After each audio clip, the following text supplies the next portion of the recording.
Good morning, ladies and gentlemen. Good morning. Still a few people coming in at the back, but I think we'll make a start. So, welcome. My name's Jonathan Lane, and for those of you who don't know me, I'm chair of the Agricultural Industries Confederation. My day job is Managing Director of ADM UK. It's my pleasure to welcome you all to the AIC Conference 2024, capturing added value within the agri-food supply chain. And I think you'll agree that given the prevailing climate of change, the subject has never been more appropriate. We live in a time of many challenges, economic, societal and personal, and yet there are significant opportunities too. A myriad of complex national and international geopolitical challenges bring instability, which impacts us all. The unrelenting pressure to feed a growing population and use our resources responsibly underscores the need for a more resilient and sustainable food system. This is one of AIC's core objectives. I hope you enjoyed the dinner last night. This annual dinner is a great moment for informal networking, with industry colleagues, new and old, something which has never been more essential given the increasing digital world in which we live in. I would like to thank last night's guest speaker, the Right Honourable Sir Robert Goodwill, for his reflections. And to be honest, I didn't know there were such cultural differences between Whitby and Scarborough. In 2003, it was a bold decision to combine 3 trade bodies to create AIC. But 21 years later, we see this move paying enormous dividends for the agri-supply and wider food and farming industries. Today, our lobbying strength as AIC and the professional services continue to gather momentum, and this work is a real asset for the UK's agri-supply industry. I'm delighted to see the conference room packed with our members, stakeholders, guests, and government officials again. We also have a group of students who've joined as our guests. Welcome. You are the future of our industry, and it's fantastic to see you here. There are also a number of delegates here as part of our Next Generation initiative, which recognises and supports succession planning within our industry. It's crucial we attract new people and help them learn and progress. So welcome to our Next Generation delegates. I hope you find today inspiring and valuable for your chosen career. Once again, AIC has pulled together a quality lineup of speakers from the world's business, politics and academia, all primed to consider this year's conference theme of adding value within the agri-food chain. I'm looking forward to what promises to be a very thought-provoking day. I believe that AIC's work has never been more vital to ensure that UK governments hear our industry voice and utilises our knowledge and experience. Before we get started, though, I must thank our sponsors and partners whose input in creating such a successful event on this scale is absolutely key. I'll now hand over to our conference chair, Tom Heap. You'll know Tom as an experienced journalist and broadcaster. He's presented many programmes on BBC Radio 4, including Rare Earth and Cost in the Earth, which present current issues in this environmental space. Thank you, Tom, for supporting by chairing the AIC conference this year. I wish you the best of luck today, and I look forward to the debate on capturing added value within the agri-food supply chain. Tom, over to you.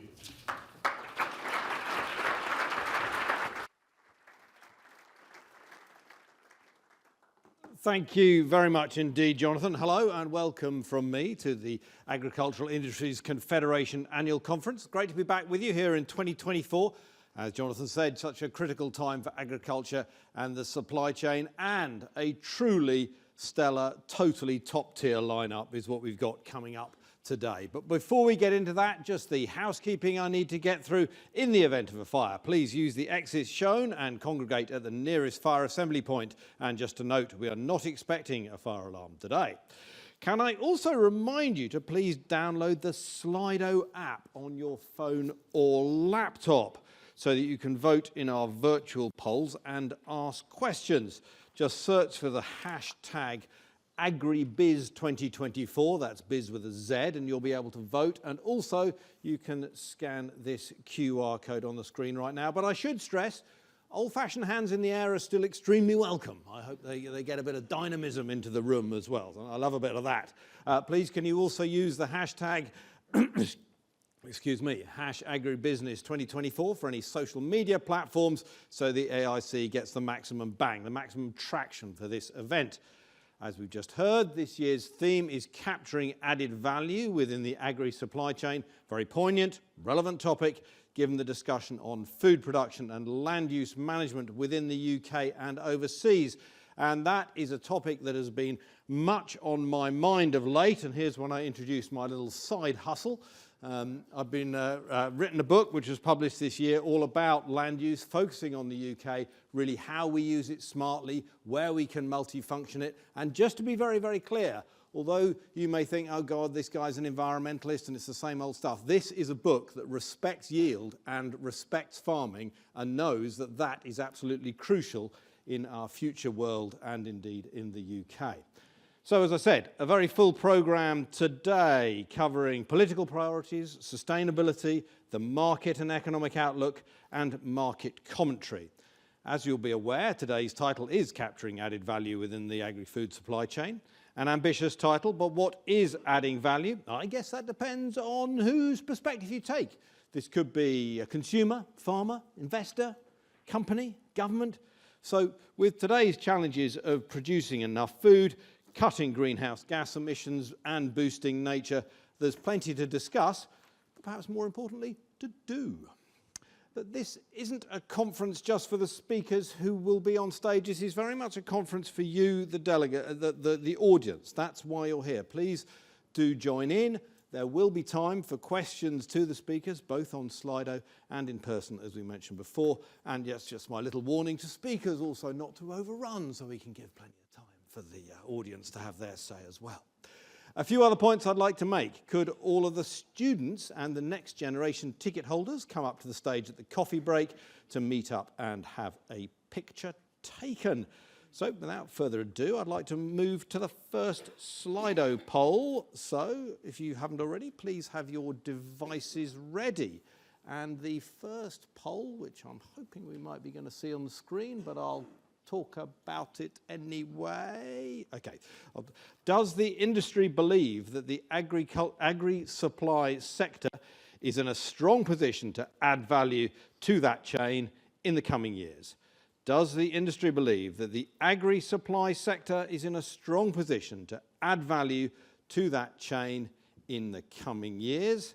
And while we just wait for those results to come in, I'd like to draw attention to the fact that agribusiness is a BASIS registered event, full details of which are on the slide and can be found on the agribusiness website. Now, where did we get to with Slido? What have we got up here? Let's have a wee look. The majority is for strongly agreeing that the agri-supply sector is in a strong position. Well, that's cheering to hear. Let's see if it changes over time. Mildly agree has come now leading, strongly agree second, neutral third, and mildly disagree, with strongly disagree being at 5%. Well, there we go. I think that's an overall, definitely a balance in favour. Neutral is coming up. As I talk, I'm maybe influencing the vote here. So, let's leave it there for now. But there we go. That's interesting to see and shows that Slido is up and running. Righty-ho. Let's move on to really our keynote speaker for the day. I want to invite the Minister for Food Security and Rural Affairs and MP for Cambridge, not far from here, Daniel Zeichner, to take the stage. Dan, thank you.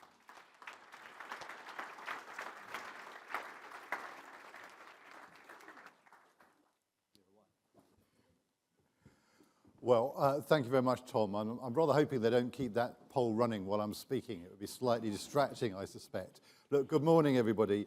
And can I start by giving my general thanks to the AIC. I've been a minister for 16, 17 weeks, but over the last 5 years, I've been shadowing the post. And throughout that time, Robert, you and your colleagues have been really, really helpful, really constructive, positive. I've learned a huge amount from you, and I will continue learning from you. And can I thank all the members present. It's a huge range of expertise from across the industry, across the sectors, and again, very, very important event. And can I also I'm going to describe Robert as my friend, Robert Goodwill. Different politics, I think it's probably fair to say, Robert, but I was very, very pleased to see you at the dinner last night. I can't imagine what you said, or perhaps I can imagine what you said, but you may be surprised to hear some in the audience that politicians can reach across the aisle, so to speak, and Robert interrogated me pretty aggressively when we were discussing the Agriculture Act, but we've become firm friends over the years. I'm delighted to see you here this morning. Look, let me start by acknowledging the anxiety that's felt right across the sector about the announcements in the budget. I'm not going to go into the details this morning, but what I can tell you is there's constant discussion going on. There are a number of key organisations in the room, and they will, I'm sure, reflect on the fact that we are in discussions to try and get a better understanding of how this is going to pan out. The top line I'd like you, though, to think about is that £5 billion that we've secured for the agricultural budget for the next 2 years. Because I think there were many people in advance of the budget who anticipated that wouldn't be the case. And I think it should send a strong signal to the entire sector that the government's absolutely determined to work with you on these issues and to put money in to make it happen. It is actually the largest budget for sustainable food production and nature recovery that we've seen in this country. And it wasn't easily secured, I have to say, because the overwhelming thing I'd also like you to reflect upon is the fact we don't have to go into the reasons as to how we got there. The nation's finances were not in a good state, and they had to be addressed. They absolutely had to be addressed in the interests of everybody, including all your businesses, because we could not carry on as we were. And that was always going to involve hard, difficult choices. And people can debate whether they were the right choices, but my party was elected on a manifesto, and I stand firmly with the Chancellor on the decisions that she has made. But what we have also announced in that budget is a very firm commitment to the agricultural transition, which was started by the previous government. That big commitment to the environmental land management approach, an extra £500 million into SFI, I think is a strong message again. And I've had people saying to me, what's the future look like? Well, the future looks like that, frankly. The future looks like a transition to a nature-friendly, environmentally way of producing food in this country over the next 20, 30 years. And you'll be hearing more from me and from my Secretary of State over the next few weeks as to how we envisage that happening, but also starting that dialogue with you. The legislative framework is set. We've inherited that from the previous government, but the biggest challenge to me was, before the election, was to ensure stability. And that's what I've tried to do through that process of getting the money and making the firm commitment that we're continuing that transition. Now, alongside, there were some who thought we wouldn't honour the pledge made by the previous government to compensate farmers who had struggled through those awful floods. But we did announce that money, and it's going out now, the £60 million. Plus, it's very hard to have any discussion at the moment without reference to the biosecurity threats. Obviously, people have struggled with blue tongue. We had avian flu really badly. Sadly, we have another case now. So that investment in Weybridge and the biosecurity facilities, the 200 million that was announced in the budget, again, is a very, very clear signal that we are serious about tackling those threats. But as I say, there was a difficult inheritance, so I don't underestimate the challenges the Chancellor faced. Now, on agricultural property relief, there is, I think it's fair to say, a disagreement about the figures, and we're working with others to try and understand why the figures look so different. But I'm confident that the figures the Treasury has, because they are the ones, quite frankly, who actually administer the system, are a very strong starting point for working out what the future implications should be.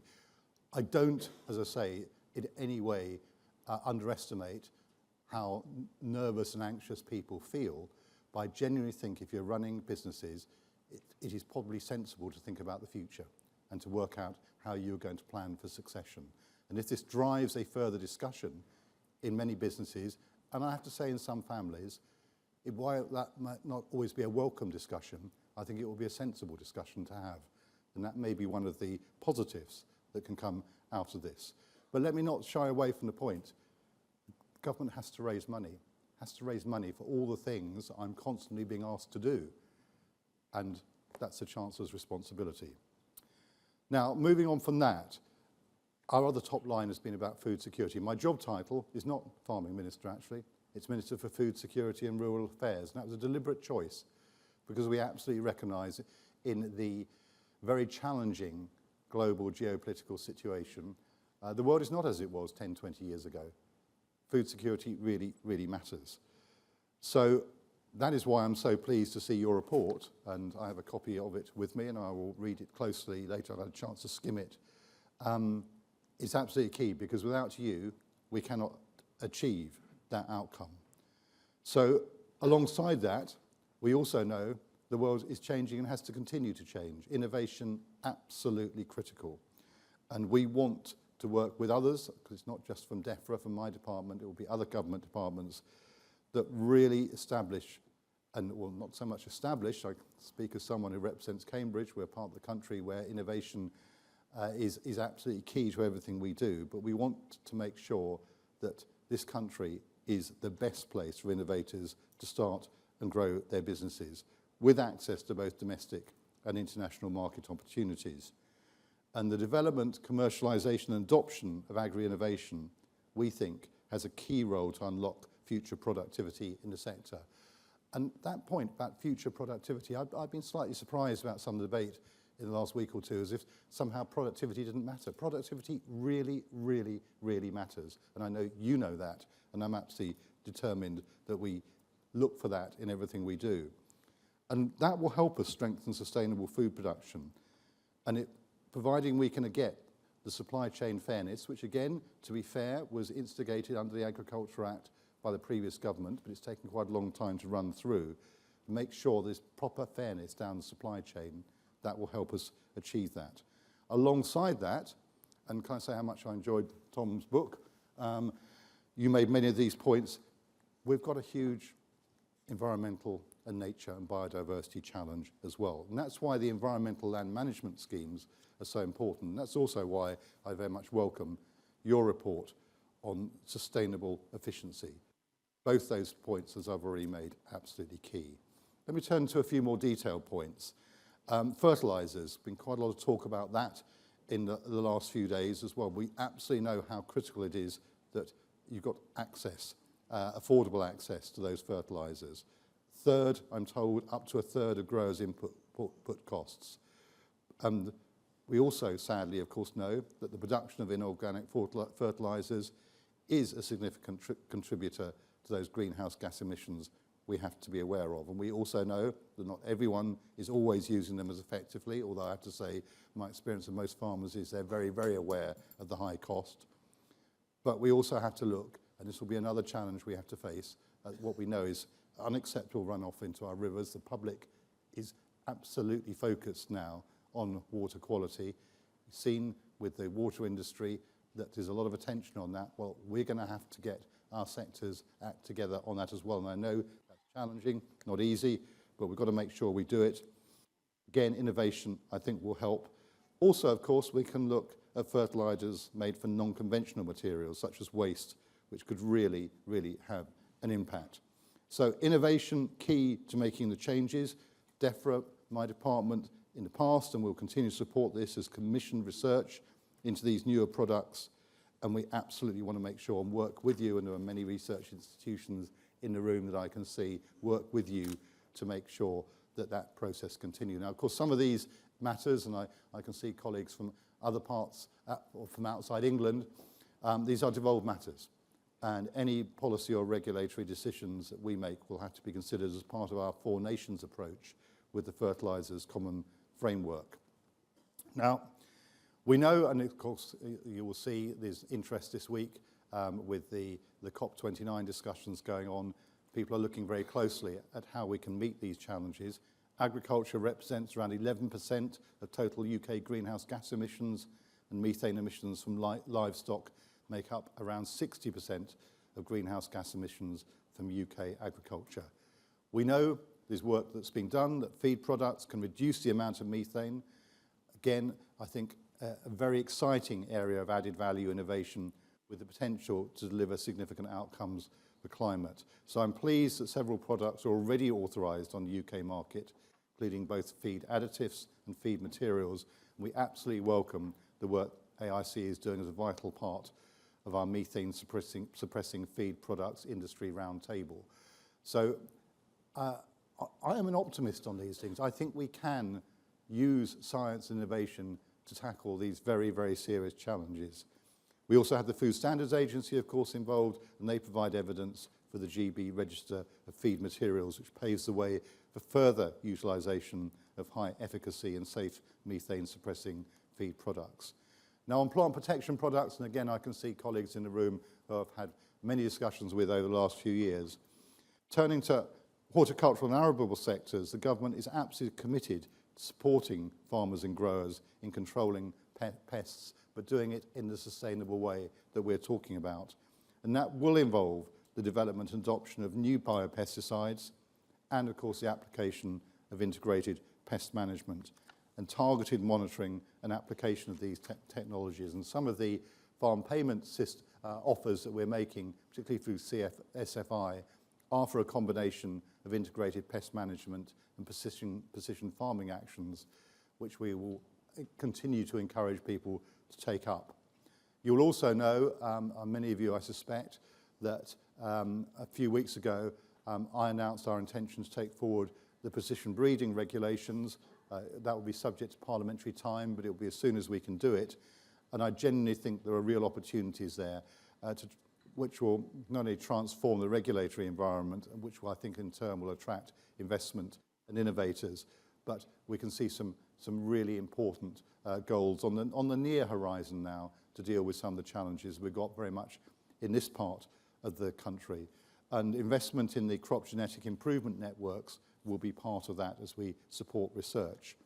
I've watched over the last decade from Cambridge the extraordinary progress in terms of the agri-tech sector, and there are people in this part of the country who played a leading role in that. And I think that should really inspire us as we look ahead. I was talking to Robert and others earlier about the fact that you as an industry, you need a view for the next 10, 20, 30 years to make it investable. It's going to change. It's going to be different. It's not going to be the way it was 10, 20, 30 years ago. And that's what we've got to work together to set out plans which allow people to look ahead with some certainty. But I think what we can say for sure today is it's got to be a more sustainable agri-food chain. We've got to translate some of these great ideas that we see being developed in and around this part of the world into real-world practice. And we've got to make sure that private investment and inward investment can come to support this, because government has a role, but it can't be just about government. We also need to make sure the regulations are fit for purpose, they're proportionate, and that they're going to create that right environment that people can have confidence in and invest. And a minor point perhaps at the end of all this, we've also got to have the right workforce. There are a whole range of issues around that, of course, but we've already made announcements that I hope in good time have given people confidence for the year ahead. We also need to make sure that people have the skills. So things like the Institute for Agriculture and Horticulture, again, which has been developed over the last few years, we think will help provide the kind of tailored advice and practical tools that should help farmers run the successful businesses and everyone in the supply chain to thrive. So my message in conclusion, Tom, is we want to create the conditions for investment and economic success. I know that may sound like a curious thing to be saying today, given that people are anxious about the post-budget period. But I think when people stand back in a few years' time and look at what had to be done in this transition from what has been a very difficult decade, it's not a party political point I'm making here, it has been a difficult decade in terms of instability and change. What we've got to do is settle it down and actually get a longer-term view.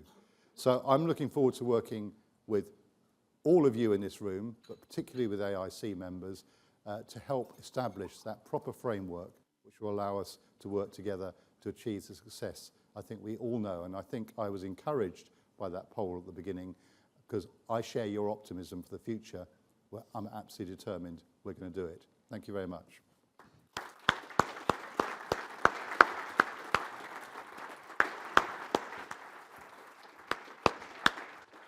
Thank you very much, Daniel, Minister. And we're joined also on stage by Robert Sheasby for this discussion, Chief Executive of the AIC. We've got a nice raft of questions coming in here, but I'm afraid I'm going to use a little bit of Chairman's prerogative and start myself.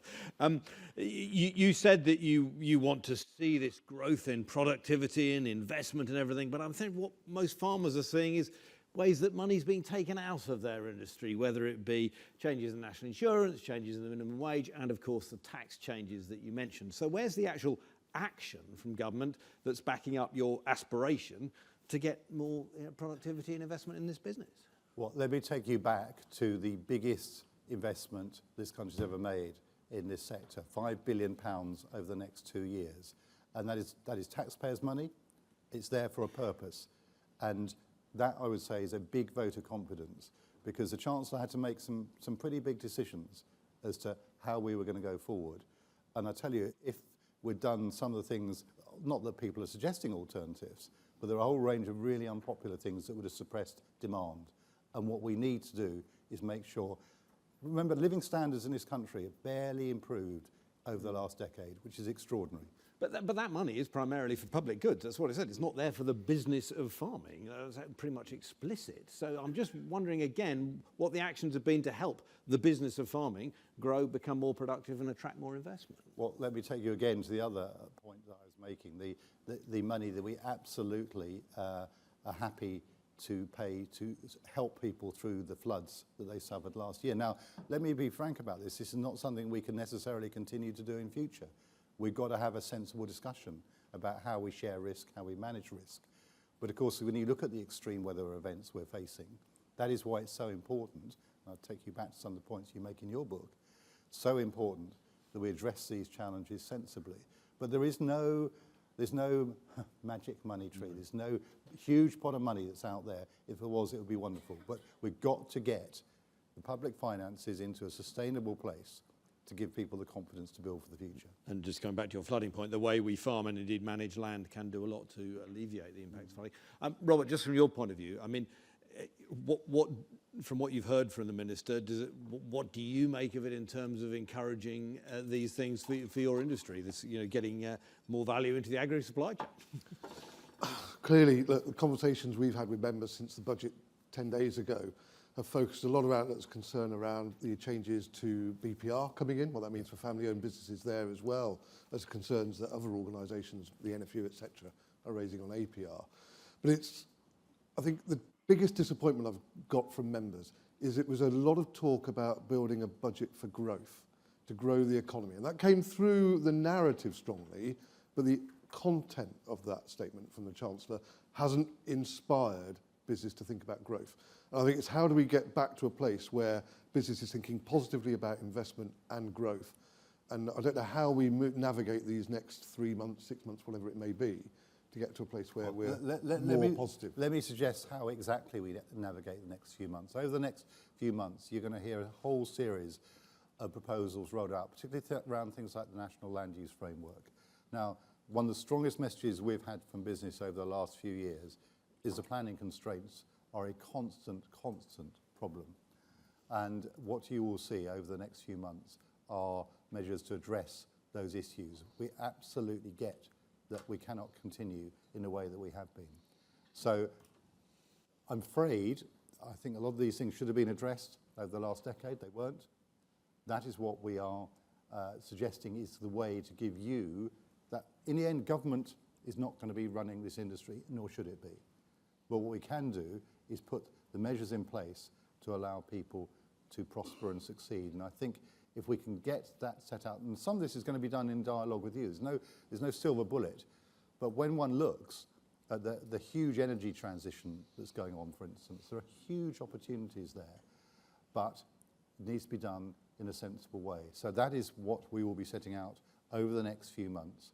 And I'm genuinely sure that in engaging with you, we will be able to set out that framework which will allow people to prosper. So that's the answer to your question. Okay. We've long asked for a national land use strategy. I think something that engages at the full level. Rumour has it due out either side of New Year, maybe? Not the strategy, so the launch of the consultation for the framework? Look, I mean, this was announced by the previous government in response partly to Henry's excellent work from a couple of years ago.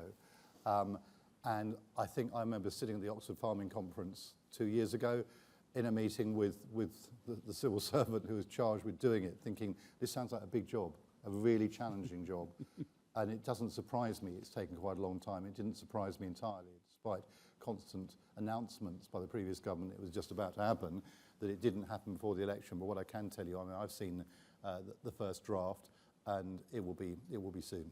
Soon. that catch-all. Just before we move on, just one on tax, if I may. You said the Treasury's figures were a useful starting point for this inheritance tax threshold. Sounds to me like you think that might change, or maybe that was put in a bit wrong at the beginning. Are we going to see that threshold move up? No, I don't know, 2 million, 3 million? No, Tom, we're not going to see any change because the budgets are set. Certainly, for those people who, and we were talking about this earlier, the whole process in Parliament is a lengthy one because there's a finance bill that follows, and these always when policy changes are introduced, they have to be, the detail has to be designed. So what has disappointed me is that people have jumped to a series of sort of extrapolations as to what will happen rather than looking at the actual figures of what has actually been happening over the last few years. Well, that's because of a lack of clarity. That's well, there's no lack of clarity. Filled that void. There's no lack of clarity. The figures are as they are, and people can look at them, but people have, and I understand why people do this, but I'm afraid there's a huge discrepancy in the figures from the actual claims on estates, which the Treasury has administered in recent years, and some of the figures that others are using. And our officials are working on that because there must be reasons why there are those disparities. But what I also say is this is an extremely complicated area of inheritance tax and business planning. And certainly I spent hours answering questions in the House of Commons over the last week or two. And what struck me was that there were very few people in the room, I think, who are qualified to talk in detail on this. And what I do suggest is that people go away and look at what has been said by some of the people who are qualified. I can refer you back, for instance, to the discussion on Farming Today last week. And when you get to the people who are actually looking at the detail, what they'll tell you is, yes, it will require behaviour change in some cases, but with that behaviour change, they believe that it will be relatively few people who are affected. And that is the message I would like to put out to people, to reassure people.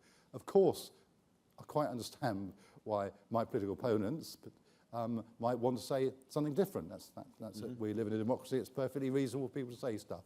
But please look at the detail, look at the actual figures, and I think a different story emerges. Right, let's move on to some of the questions from Slido. For Minister Zeichner, from Helena Horton. I don't know if she wants to make herself known. She's put her name on here. Is the government planning a free trade deal with Donald Trump? And will it include food and drink? And how will that protect, what will the impact be on farmers? So what's, agriculture's response to Donald Trump's election? Well, thank you, Helena. Good try. Look, obviously what we will do is we will continue to pursue agreements with countries across the world that are interested in this country, but what we will never do is move away from the very high standards that we have in this country. Okay, you don't want to talk about whether, if they do put up tariff barriers, will we be responding or anything like that? Well, look, it's all hypothetical at the moment, isn't it? We don't know what's going to happen, but our view, and I think it is the sensible view to take, is that we will always pursue the interests, the national interests of this country, but clearly we will have a trading relationship with a number of countries. In fact, I was very pleased only a few weeks ago to be celebrating the fact that we now are able to export beetroot. I was at G's in Ely, just down the road, holding, and you can see the picture of me clutching beetroot against the background of Ely Cathedral, because thanks to the excellent work of our agricultural attachés, we have secured that agreement. And that is the kind of approach that we will be taking. Very good. I hope your advisors didn't panic too much about potential headlines with beet and cathedrals in the background. It was all fine. Very good. Would the Minister care to address a recent comment made by John McTernan, who's an advisor to Tony Blair, when asked about potential farmer protests about tax changes, who said, "We don't need small farmers"? Well, John's wrong, and he doesn't speak for the government. So do you think that undermines confidence in government policy? Well, there are lots of commentators out there who say things, but John does not speak for the government, and he's wrong, because small farmers, the entire farming sector, is crucial to the future of our country. And I think what strikes me, and what I've learned over the last 5 years, obviously I spent most of my life in Eastern England. When you go to the southwest, when you go to the uplands, when you go to Northern Ireland, when you go to Wales, what you see is it's very different in different places. And that is part of the complexity of this. And devolution, of course, has meant that we have different approaches in the different nations. That's right and proper. But what has always struck me also is that the farming community isn't just about food production. It's at the heart of rural communities. And I very deliberately, when I was negotiating my job title, said I want to be Minister for Food Security and Rural Affairs, because it disappointed me that over the last decade, quite often, it's not a criticism of the individuals, but quite often rural affairs seem to have got shunted off into the House of Lords. It's interesting that just earlier this week we had probably the first really big debate on rural affairs for a long, long time in the Commons chamber, called by a Labour government. Yeah. And Robert, just on the sort of family farms, small farms thing, there's often a lot of sort of, I'd say, media and indeed political praise for that sector of farming. Is that really where the future of farming lies? I think UK farmers are delivering at every scale, Tom. So it's about ensuring everybody's got the chance to prosper. And there is an issue that those family farms are worried about their future. But actually, every business is worried about its future. Yeah. There's changes coming through, whether it's national insurance changes, challenges on trade, fluctuation in global stability, which affect everybody. And you may not see it day to day, but from a family farm to the larger farming businesses to the real niche. I remember seeing a watercress grower working under polytunnels up in Cheshire, an unusual place, but carved out a niche to grow a business that made a difference to the local economy.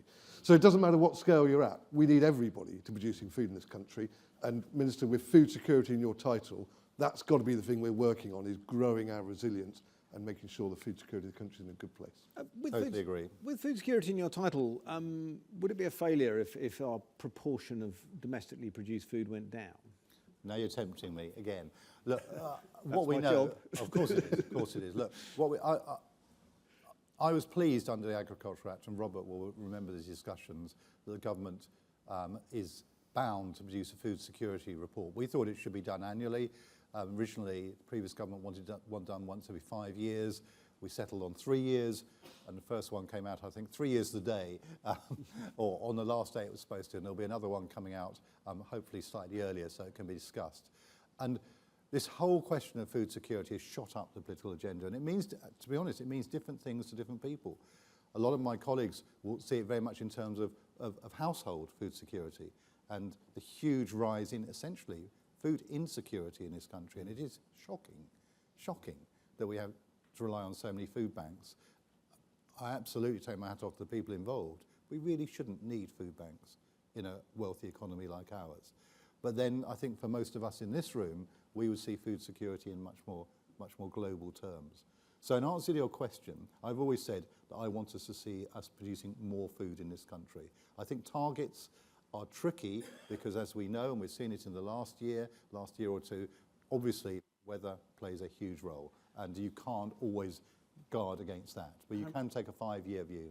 I'm really intrigued though. So you want us to produce more food in this country. You mentioned earlier that you want to see greater nature in this country and reduce carbon emissions as well. Do you think those things are deliverable? And is the key to that a word that I didn't actually hear you mention, which was regenerative farming? Well, regen, I mean, I strongly support, I think most people strongly support, but of course definitions are tricky around that.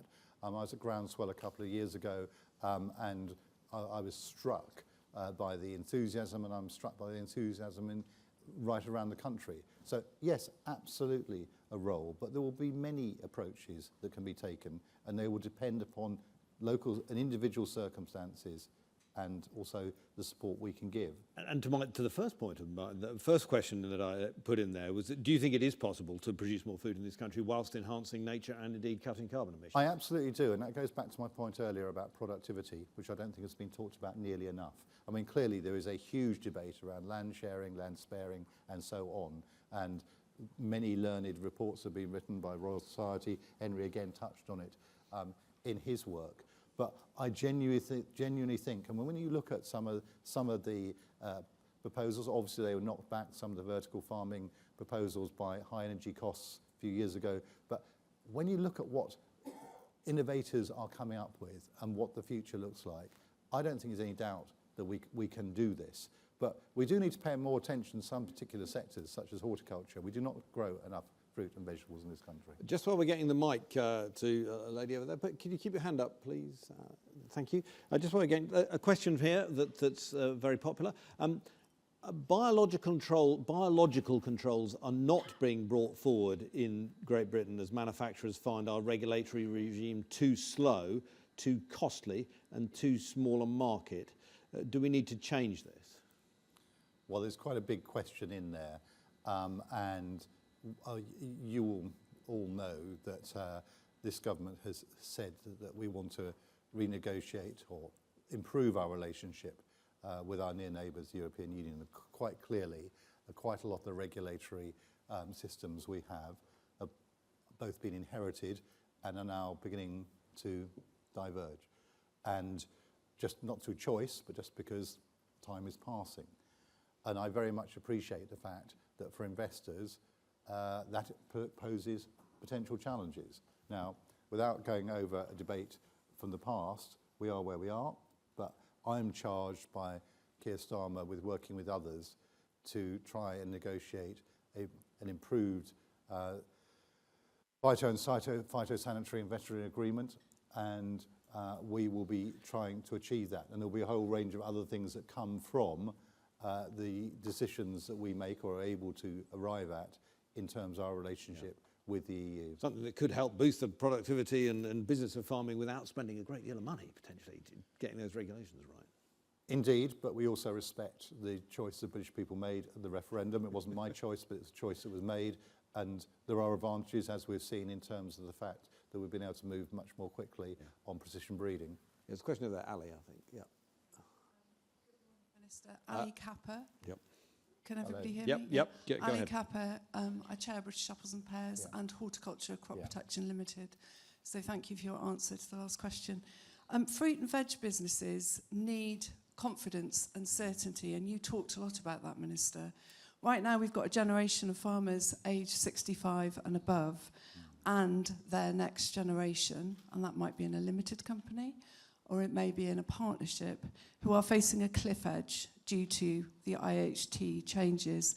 And it's the combination of APR and BPR that really is hurting our sector.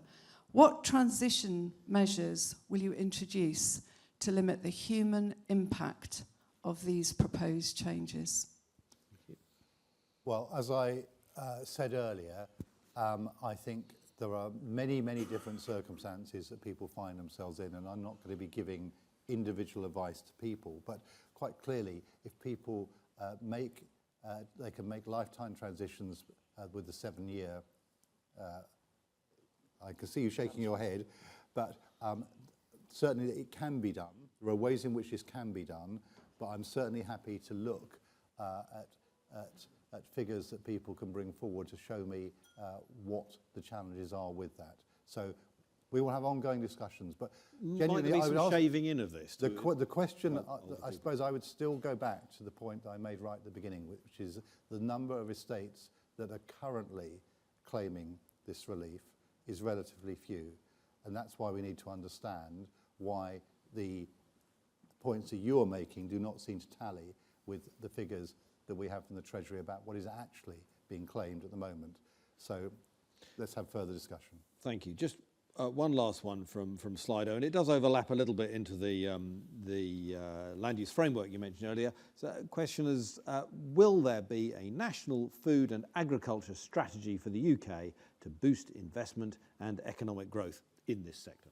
Well, as I said earlier, I think what you're going to see over the next few weeks will be, and months, will be a series of announcements that will set out our plans, and not just our plans, but we hope very much the plans that we can develop with you and with others to set the path ahead for the next decades, I would say. Because and I've made this point before, post-Brexit, there had to be a series of things. I acknowledge this because it was a major change to move away from the Common Agricultural Policy.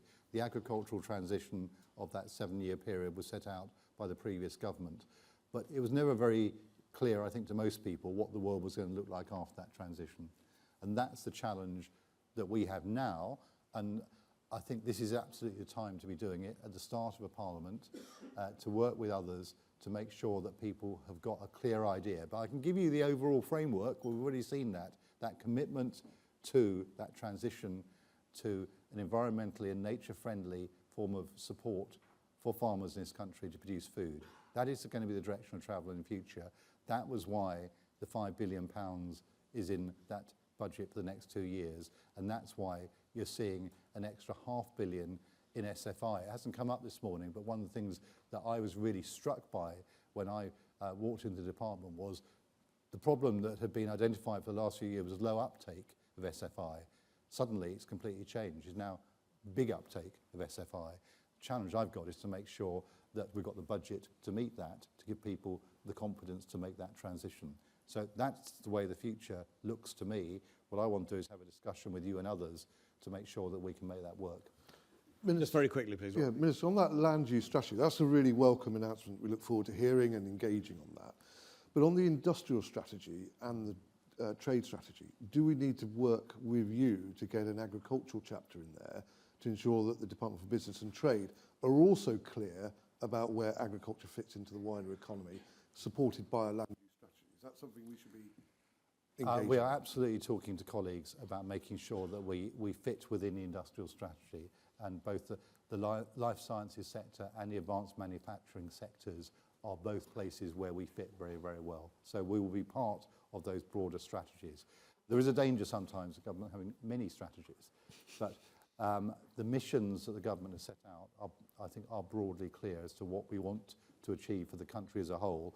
But perhaps this is a good point upon which to conclude. There's one thing that is inescapable is we need to feed ourselves. And that is never going to change, which is why you have got an absolutely crucial part in our future.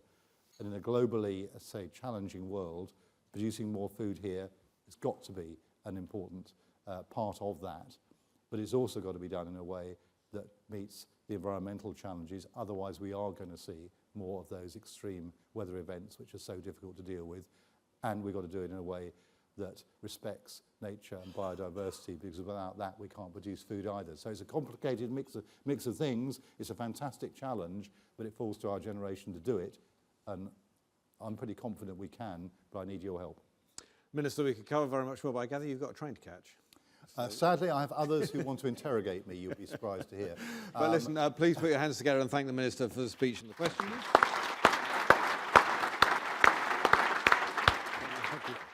Thank you very much. Thank you. I think Robert is staying on stage to be joined by George Burgess and Vicky Robinson, who will get their introduction. But please do come up now, George and Vicky.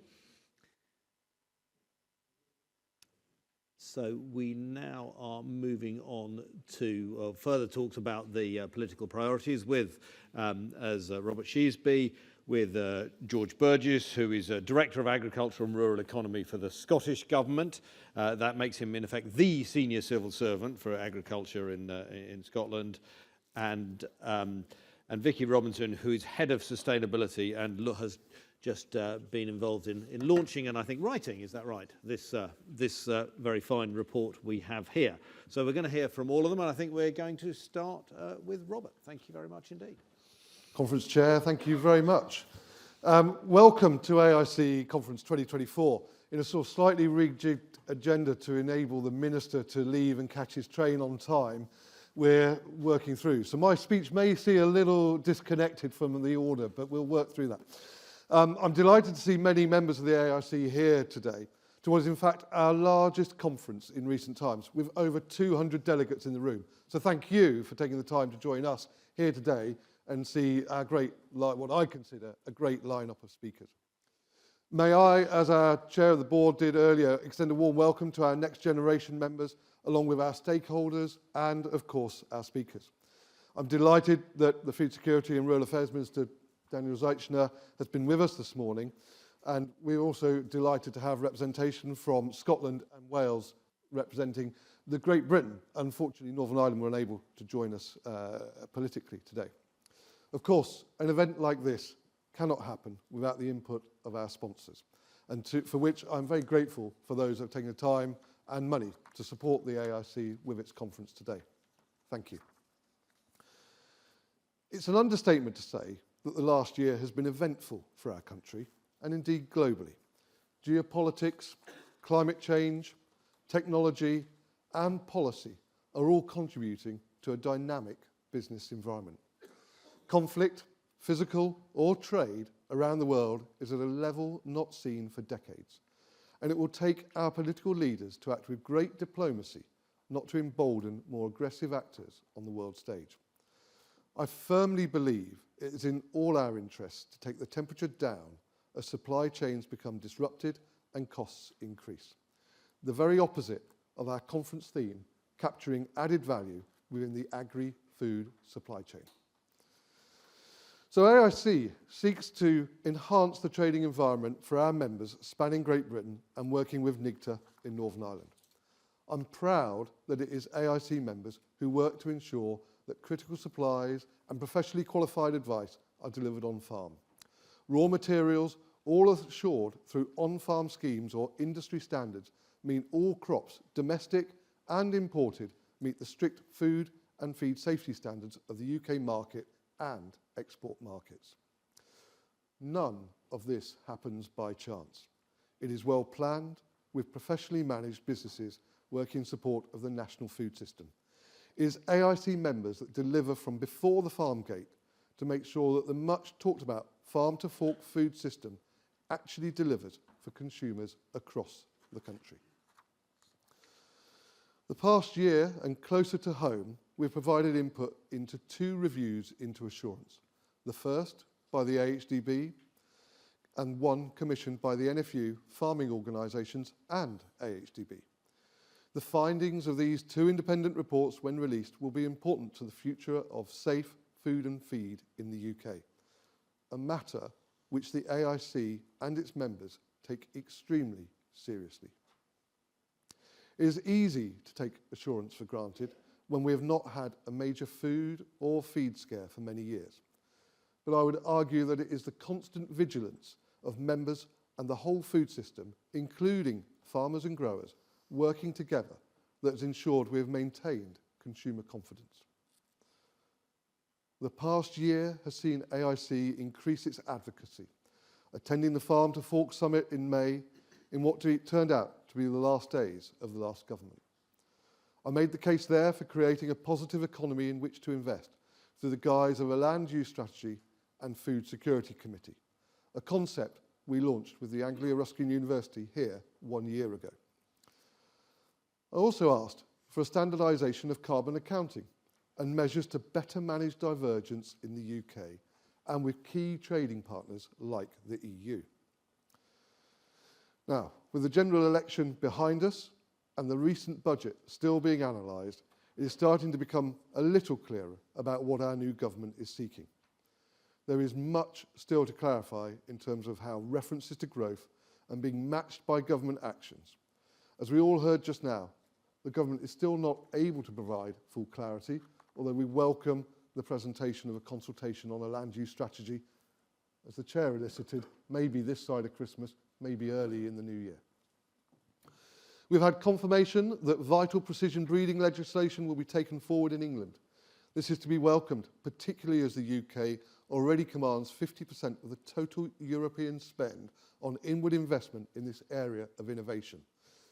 And as our representative from Scotland will know, we have written to Scottish Government recently to take forward the conversation in that part of the United Kingdom as well.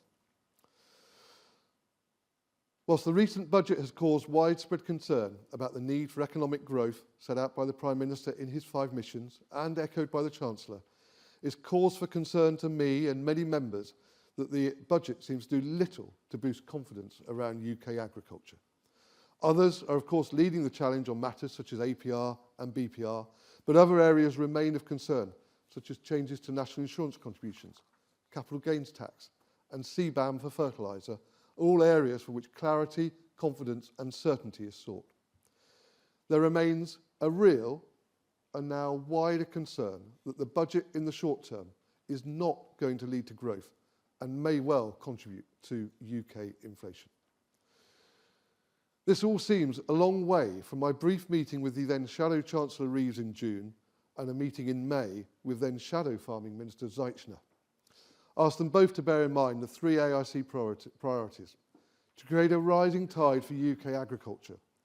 Sadly, it seems, as the first opportunity, these have been overlooked. I do hope that a government that talks of wanting to secure economic growth will return to the places where growth can be nurtured in our economy. The report changes, the little reported changes to de-linked direct payments in England and consequences to SFI with accelerated tapering of BPS payments in England, presumably, and as the Minister has alluded to encourage uptake of SFI remains a cause for concern. I do hope in making these decisions that Ministers asked for an impact assessment of the proposals and considered what that would mean in terms of farmers producing food in this country.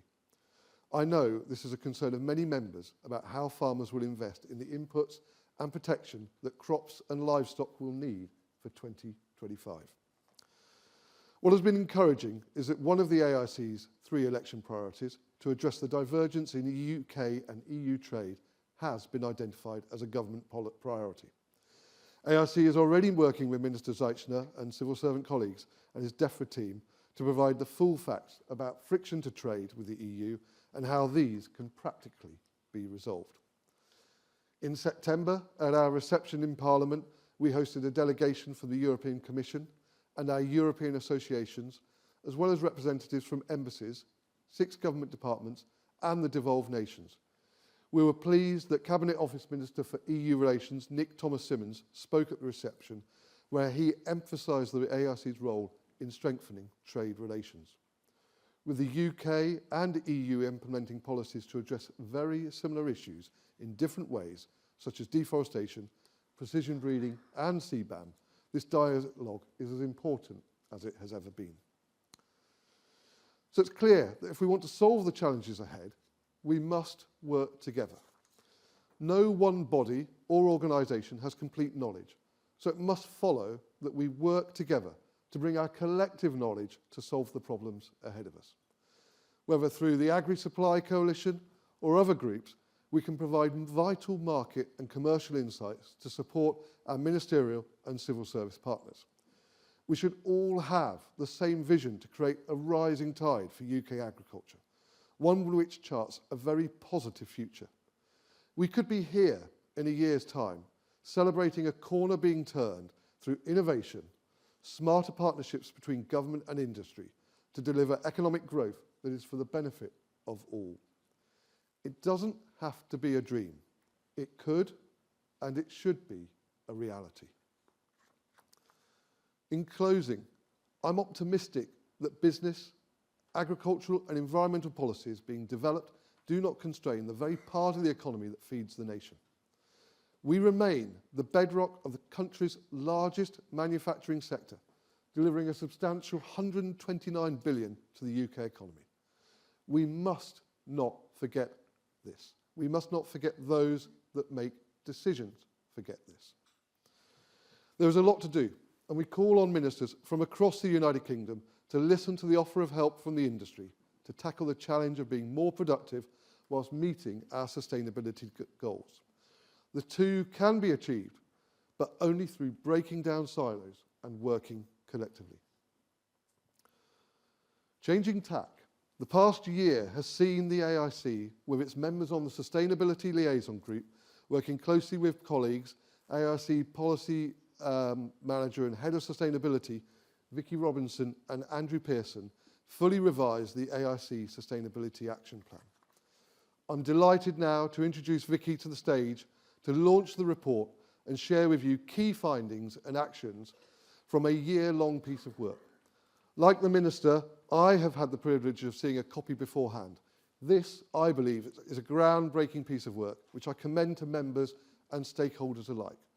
Conference, please welcome AIC Head of Sustainability, Vicky Robinson to the lectern.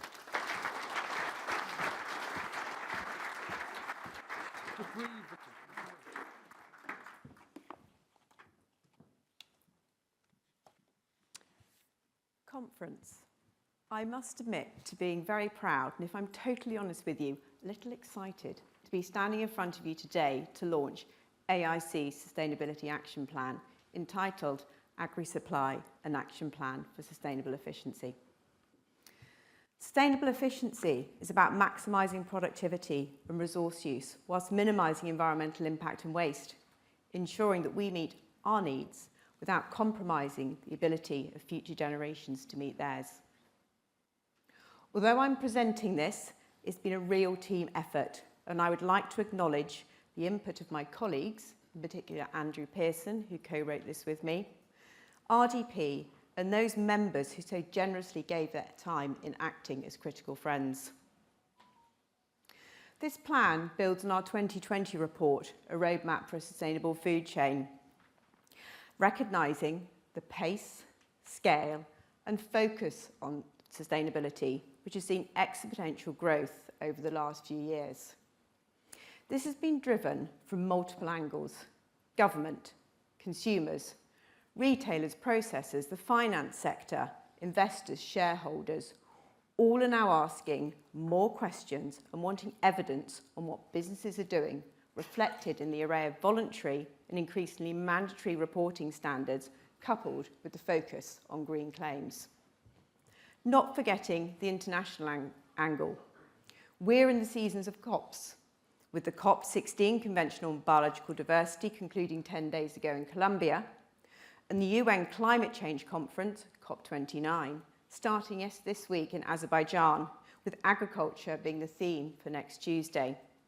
And only yesterday, the Prime Minister committed to reducing UK greenhouse gas emissions by 81% by 2035 compared to 1990 levels. AIC's Sustainability Action Plan recognises this emphasis. And through the framework we have developed, we've created a structural report based on the 3 pillars of sustainability: economic, environmental and social, all of equal importance to a thriving business. But within these are topics relevant to our sectors and your businesses, as emphasised by the business drivers at the top of the framework. So why should you read this? What's in it for you? This is the only place you will find the information, insights and facts from across the agri-supply sector, with chapters based on the business drivers. The content of the action plan covers the impact of these areas for members, the current situation, and what action member businesses can undertake, and the role that AIC can provide as your trade association, the AIC enablers. The external drivers are also featured, and the role that not only policy, but the value chain and finance sector play in this area. This was picked up in the sustainability survey we did with our members, which included a question on why they are gathering data. You can see the results on pages 66 and 67 of the full report. To return to the topic of AIC's role, a role that encompasses leadership, collaboration and advocacy. I would like to just focus in on the advocacy piece, on the collaboration piece for a second. This action plan is part of the food system picture, and it represents the vital role our members play in a resilient food system, both pre and post-farm gate. But we can't do this alone. We need to work with all the different elements of the food system in a collaborative manner. As the well-known quote says, if you want to go fast, go alone.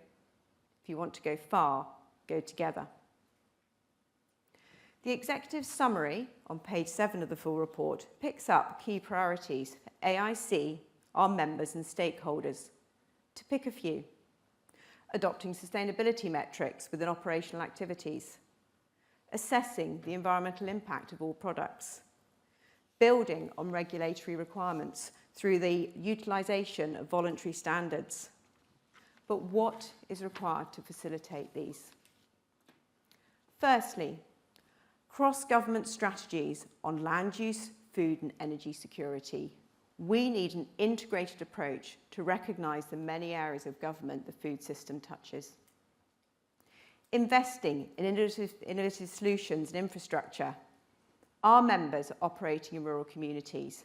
We need to ensure that whether it's connectivity, alternative fuel sources, transport links for people to get to work, rural communities and their businesses are not forgotten.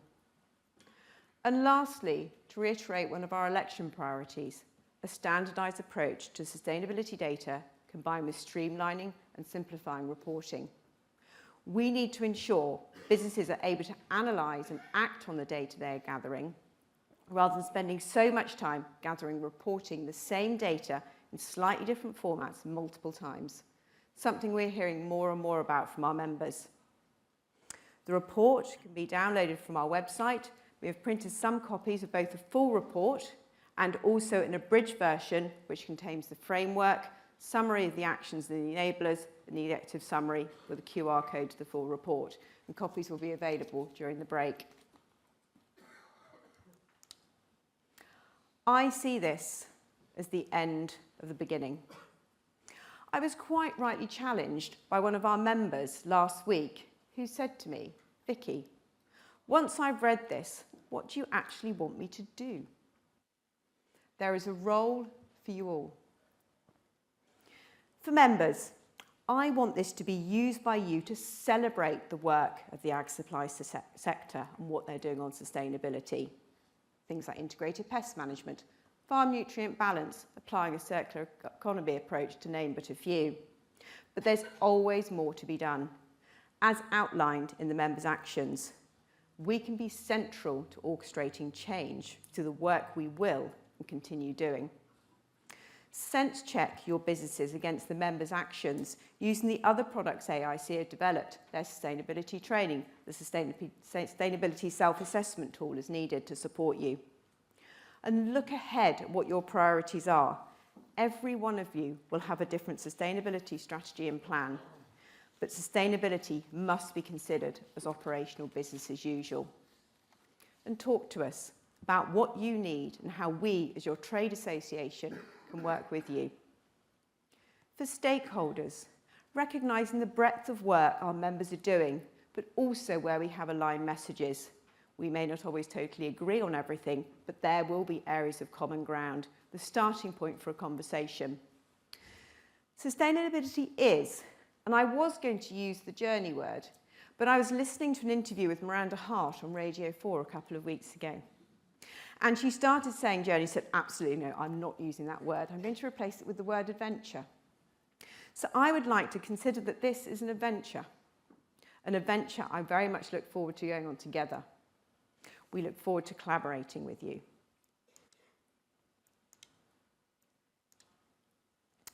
And this plan is not for sitting on the shelf. It marks the beginning of the next phase for AIC as we move to supporting our members in this crucial area. And I want to finish on a quote from Tim Benton, Distinguished Fellow at Chatham House and a food systems expert. Sustainability and resilience are no longer buzzwords, but increasingly measures of businesses' ability to thrive in the decades ahead.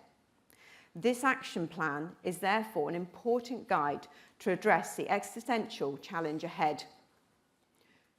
Conference, I look forward to working with you as we deliver a resilient UK agriculture and food system. Thank you.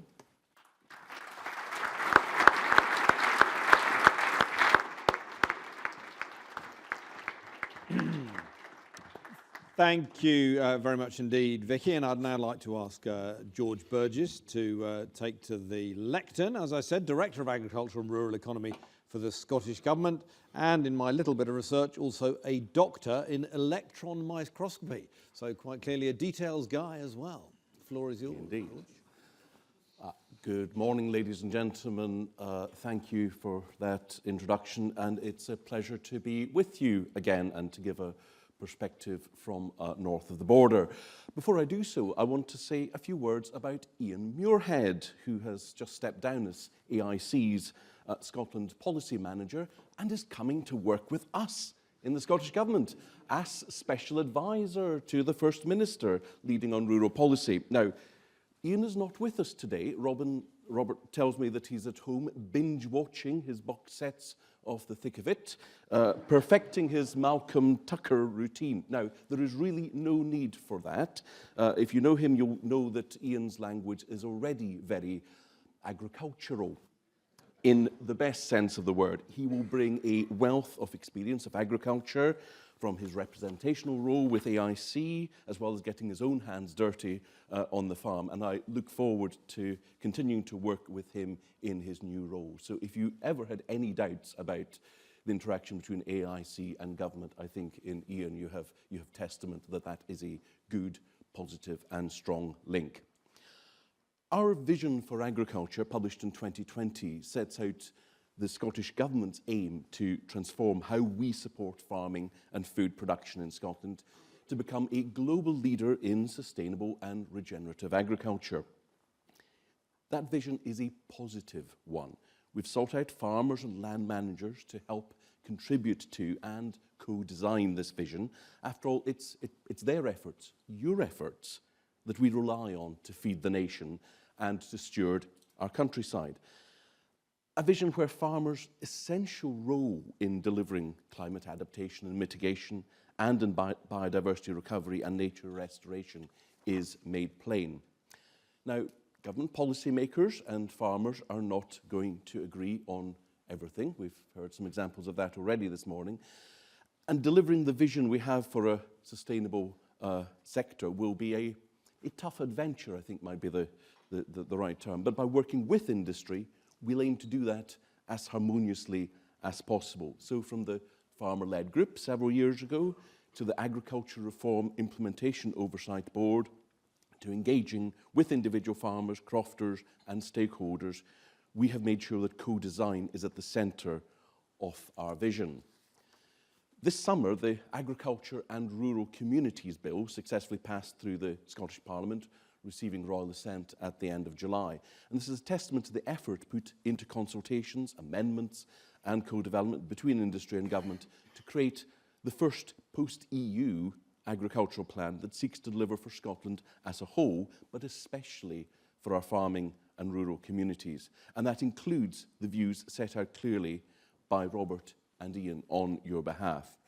The Act gives us powers needed to provide support for farmers and crofters, delivering against the objectives set out in the Act: adoption of sustainable and regenerative practices, high quality food production, protecting and improving animal health and welfare, nature restoration, climate mitigation and adaptation, and enabling rural communities to thrive, not just survive, thrive. We're on a journey, an adventure of significant transformation towards these objectives. We've set out the timeline for this journey in our agricultural reform route map, and that provides industry with clarity and confidence on key dates, expectations, the measures being proposed, and the support that is available to prepare for implementing change. Now, the existing CAP framework has continued to provide security and stability to farmers and crofters, and we remain committed to maintaining direct payments. Everything won't change at once, but the first changes will come in from 2025. Now, the route map delivers on one of our key pledges: there will be no cliff edges. Our support systems will be based on a 4-tier structure: base, enhanced, elective and complementary. And throughout this year, we've provided more detail on the changes coming next year. So 70% of future funding in Scotland is being delivered through the direct payment tiers 1 and 2 of the new framework. We've set out the requirements of the whole farm plan, more on that in a minute. We're putting in place more protection for peatland and wetland, and we've set out the new maximum calving interval condition in the Scottish Suckler Beef Support Scheme.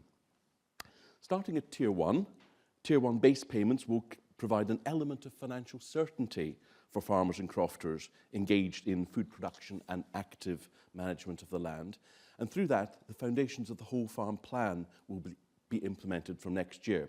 Now, the Whole Farm Plan, not dreamt up by government, but was actually a recommendation from the farmer-led groups.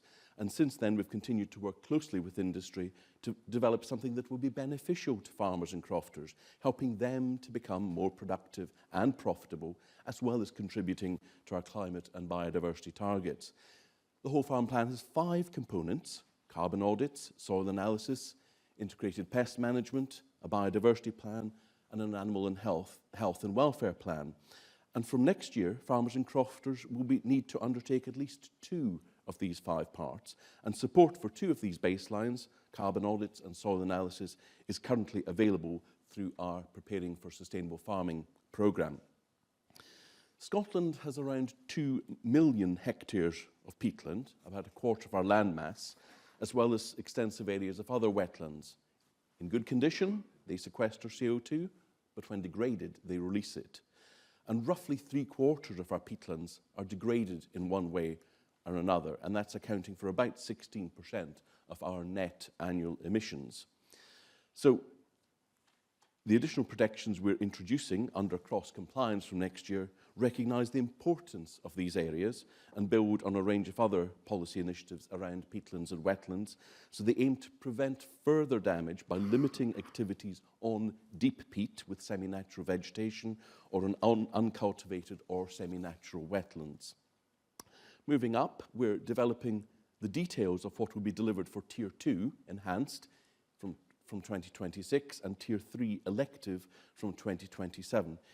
The intention is to build on existing schemes and functionality to add value to our existing framework policy outcomes relating to nature restoration, climate adaptation and mitigation. Now, constraints of our IT systems mean that we won't initially be able to offer quite the smorgasbord of options we had originally proposed. It'll be rather more of a set menu based on the greening payment system that we've inherited from CAP. We realise that knowledge and innovation systems are crucial in helping to deliver significant change, and as such, the Tier 4 complementary level will be used as the foundation of support concerned with skills, knowledge, training, and CPD. And this will be supported through an agricultural knowledge and innovation system, an AIC. We currently have a system that's well established and well regarded, and we're developing this further with industry stakeholders. It's an exciting period of development. Stakeholder engagement is key, and that includes the organisations in this room, as many of you have a really important role to play in innovation, knowledge transfer, and the provision of advice. Beyond the tiered structure, some other changes in agricultural support and regulation that I wanted to touch on. We're introducing new conditions for the Scottish Suckler Beef Support Scheme in 2025 linked to calving interval performance. Now, again, this is a recommendation from our farmer-led groups and aims to encourage beef farmers to take steps that will reduce the emissions intensity of their cattle production systems and make them more profitable. So we're continuing to deliver the beef scheme in recognition of the vital role of suckler beef production in Scotland while delivering climate mitigation by targeting the funding on productive cattle. We're also continuing to fund the My Herd Stats programme to provide farmers and crofters with greater insight into their herd performance indicators, including information on calving intervals. Now, there are ongoing discussions on bovine electronic identification across Great Britain, but the Scottish Government has recently indicated that our preferred option is to go for a full EID system for cattle traceability that will be based on the very best in UHF technology. Some really exciting benefits to be realised from that. Now, as with any new system, there will undoubtedly be some challenges as we look to implement it, and we're working with others across Great Britain to address these. Now, pleasant though it is to mix with last night with the stalwarts of the industry, one of the best parts of this job is engaging with the next generation of farmers, crofters and agribusinesses. New entrants into agriculture are vital for the future vitality of the sector, bringing fresh energy, fresh ideas and innovative approaches. And this is an area that the Scottish Government is particularly keen to encourage. So we support new entrants to develop their skills and work closely with key representatives across the agricultural sector through the Farming Opportunities for New Entrants group. Our Farming Advisory Service offers a range of consultancy advice to new entrants, and we've established a land-based pre-apprenticeship programme and Next Generation Practical Training Fund, which are there to create opportunities for new entrants and young people. Now, one of the main topics of discussion in recent days, and already this morning, has been the UK government's autumn statement and what it means for agriculture. Now, I won't touch on the inheritance tax aspects that have already been well aired last night and this morning, but the budget has significant implications for future agricultural funding in Scotland. Since Brexit, the UK government has provided Scotland and Wales with a ring-fenced sum for spending and support for farmers, crofters and land managers to replace the EU funding. For Scotland, that's about 620 million each year. This time, the UK budget has instead stated that funding for agriculture is going to be baselined into the Scottish Block Grant. The end of the funding guarantee and ring fences removes the cap legacy that provided a level of certainty for the sector, placing it on an equal footing with other devolved areas. It must now compete against health, education, justice, and all the other areas clamouring for public funds. Now, that's nothing new, as Minister Zeichner said, in Westminster, but it is a new experience for us in Scotland and Wales. And the budget also confirmed that the Barnett formula will apply to agriculture in future. Previously, Scotland received 17% of CAP funding in the UK, and that's continued in recent years, whereas the Barnett formula will provide for Scotland to receive only about 11% of any changes to UK funding. So our Scottish Cabinet are now considering the implications of that UK budget and deciding how our Scottish budget is to be best allocated before presenting it to the Scottish Parliament on the 4th of December. But talk of the future would ring hollow if we didn't deliver in the here and now. Our 2024 payment strategy is on track with basic payments and greening payments starting in September as planned. And so far, over 16,000 businesses have received over 377 million, and that's 93% of the businesses and 90% of the anticipated spend. So if any of your farmer customers have not yet paid their bills, you can go back and tell them they've got the money in the bank so they can pay up. Payments for these schemes are continuing, and the less favoured area support payments are on track to start issuing from December. The Rural Development Regulations 2024 have now been approved by the Scottish Parliament, and this will allow payments to continue to be made for our legacy support schemes, ranging from the Agri-Environment Climate Scheme to the Forestry Grant Scheme to crofting support. Extending these older schemes will ensure, as I said earlier, that there are no cliff edges in support and a just transition in line with our route map. Just a brief word on the Sustainability Action Plan that was launched a few minutes ago. I have a long train journey back to Edinburgh tonight, so I will look forward to reading it in detail. But from the brief summary we've had, there is a great deal in that resonates with what we are trying to achieve in Scotland. So we very much look forward to continuing to work with the AIC and your members on that plan. And I think important, it's an action plan. It's not a strategy. It's not something full of big ideas just sitting on a shelf. It's actually about getting in there and doing something. So in conclusion, although there are uncertainties, there is a robust and committed agricultural industry across the whole of Scotland. The dedication of farmers, crofters, land managers, and all of you who support them is a formidable force, and we believe a force for good. With our vision for agriculture and our future plans, we're confident that Scottish agriculture will continue to lead the way, feeding our nation with high-quality food and delivering for climate and nature, a sustainable sector that we can be proud of for decades to come. Thank you.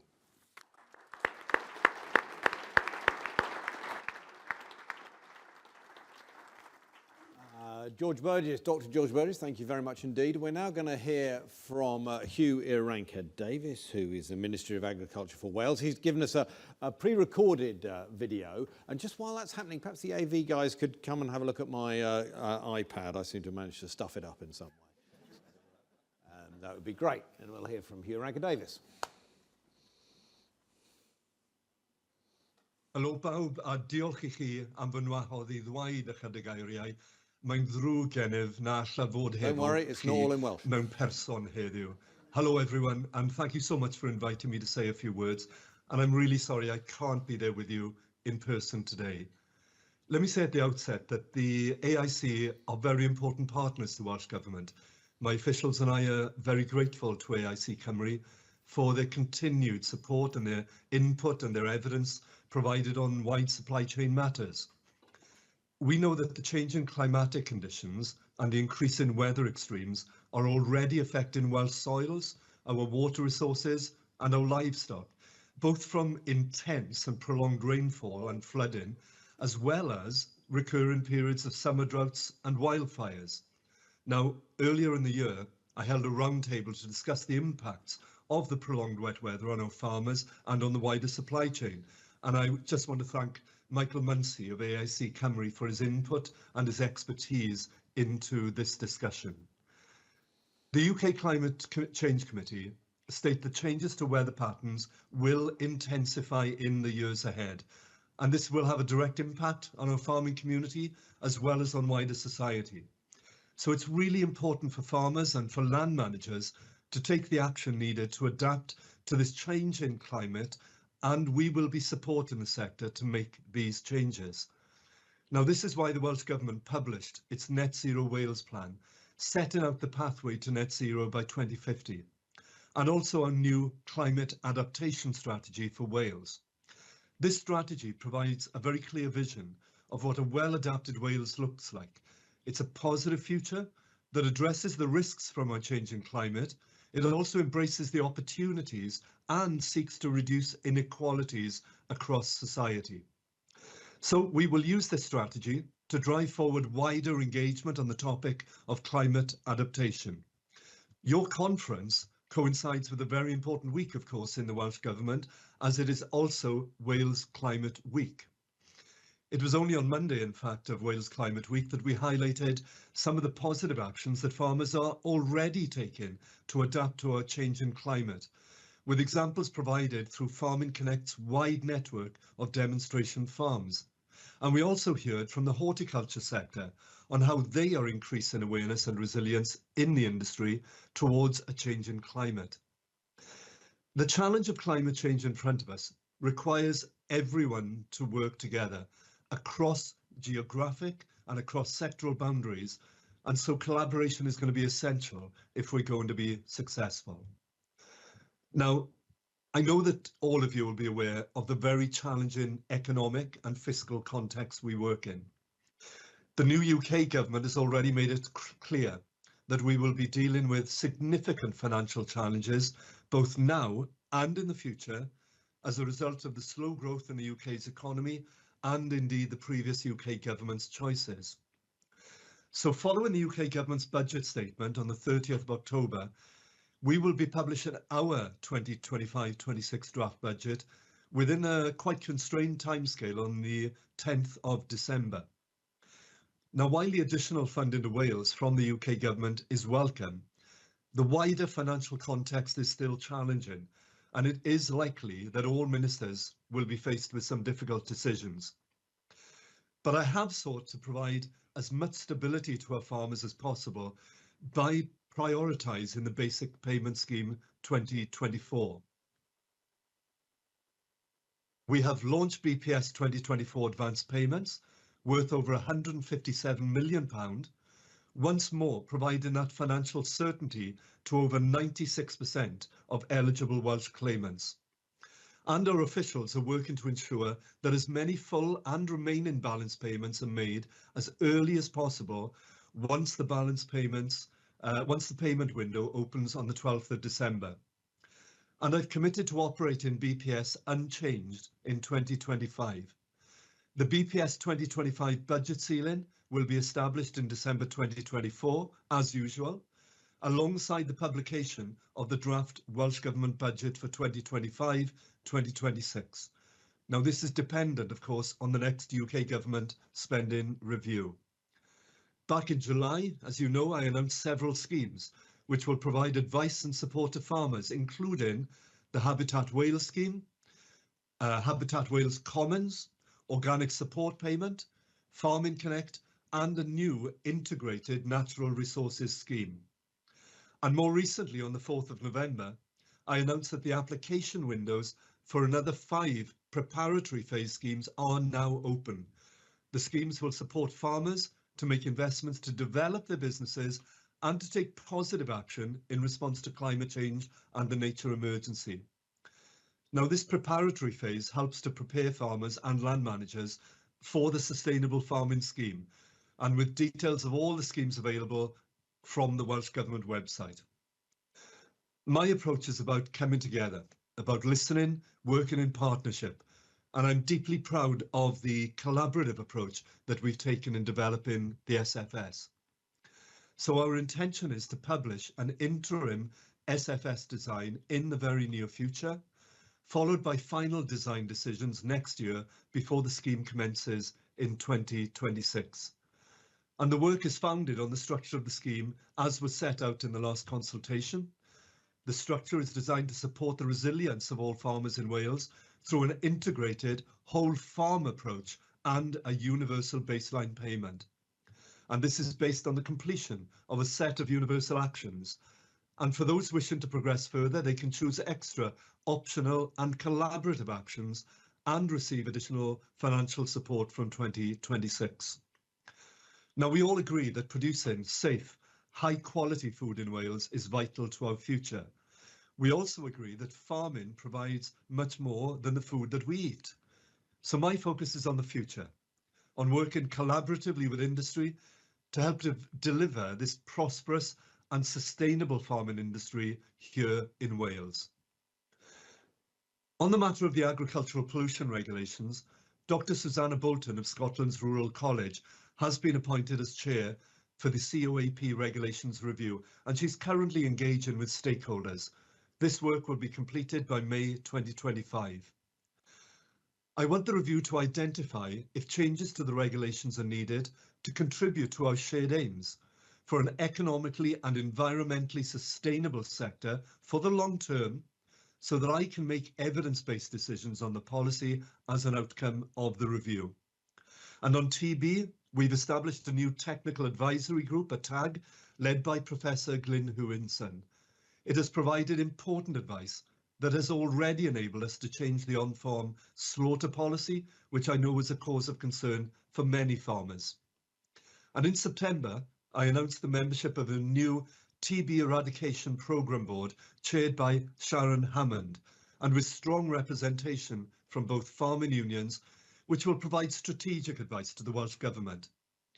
The Programme Board and the TAG will work closely together and will ensure that farmers are able to influence our approaches to ridding Wales of bovine TB. Now, I mentioned previously that my approach is about coming together, listening, working in partnership. So I look forward to continuing to working very closely with all of you. So in closing, I wish you a very successful conference, and I look forward to meeting many of you again in the near future. Dymunaf gynhadledd llwyddiannus I chi, a gobeithiaf gweld llawer ohonych chi yn y dyfodol agos. Diolch yn fawr iawn. Thank you very much, Hugh. Right, we have got time for some questions. Both, once again, there are some questions appearing on Slido. Please either add to them or vote for them as you see fit. If you want to stick your hand up in the room, that's absolutely fine. Bit short on time. Keep the questions and answers tight and bright, please. And I'm just going to kick off with one to George. You said that potentially the pot of money for farming, dedicated to farming within the subsidy regime could go from 17% to 11%.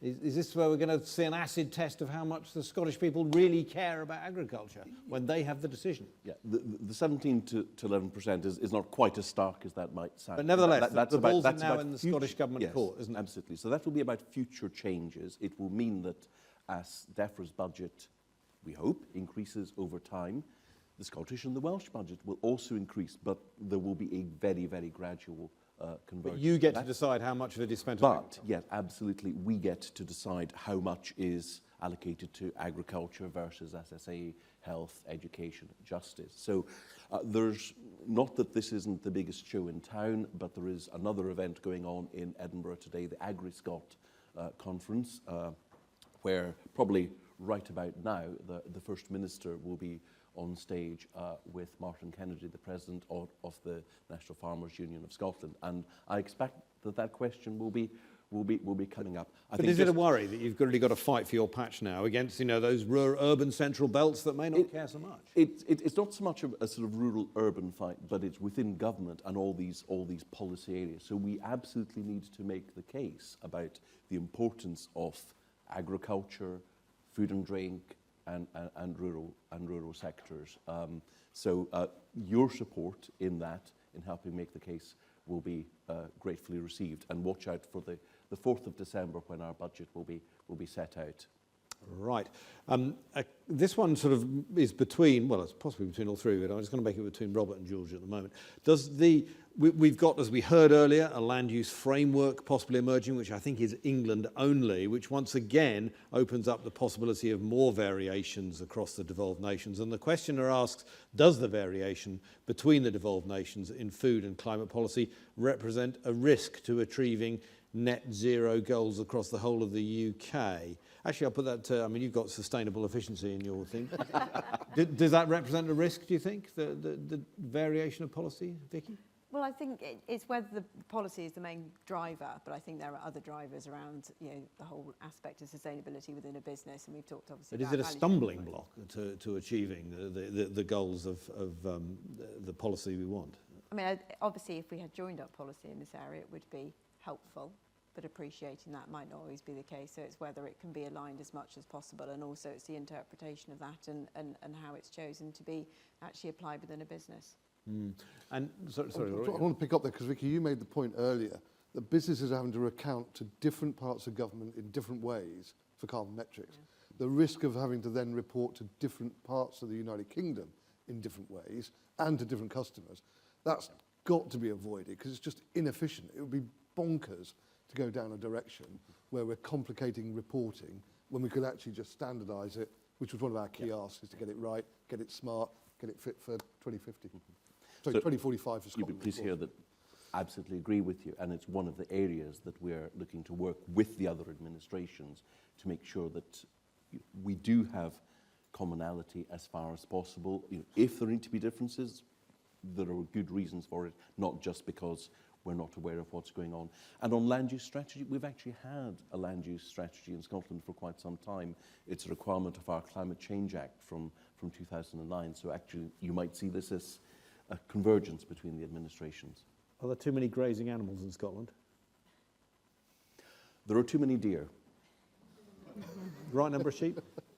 The numbers, as you know, of sheep and cattle have been falling over the last number of years. That is a concern for industry, particularly about critical mass for the rest of the supply chain, and it's something that we are working with the farming community and bodies like Quality Meat Scotland to address. We need to understand what are the reasons that some farmers are choosing to reduce their herds, their flocks, and what are the drivers for that? We'll get a microphone to the gentleman there. While that's arriving there, Vicky, Sam Thompson Art says, Vicky, the plan is an important and excellent piece of work for AIC and members. How do the AIC plans work with the wider food sector to drive the change required?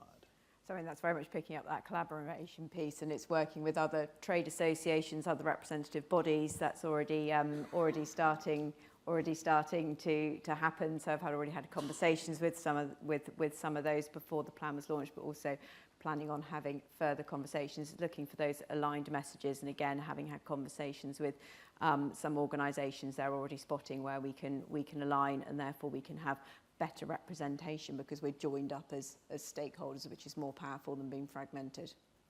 Thank you. Yes, sir. Well, the pip to the post there.